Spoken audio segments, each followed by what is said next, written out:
Now, ito yung barya natin na 25 centavos 1966.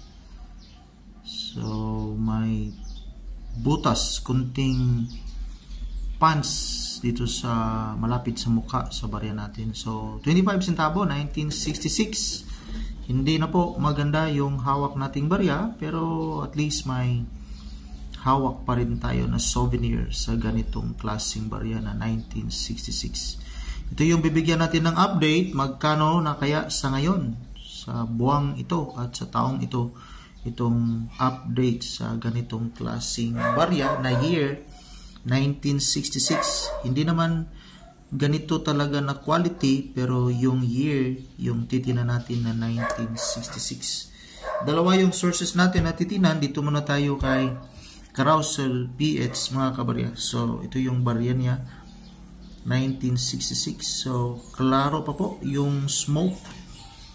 So, maganda yung hawak niyang barya. So, 8 yata ito. 1, 2, 3, 4, 5, 6, 7, 8. Tsaka yung Lady 1966 Hammer dito sa Anvil.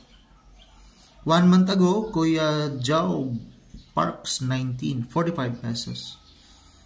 So, although good quality yung barya niya, pero mababa lang yung selling value niya, 45 peso. Isa yung nag-like.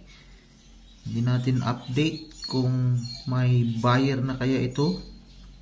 So, ito yung payment through GCash or Palawan.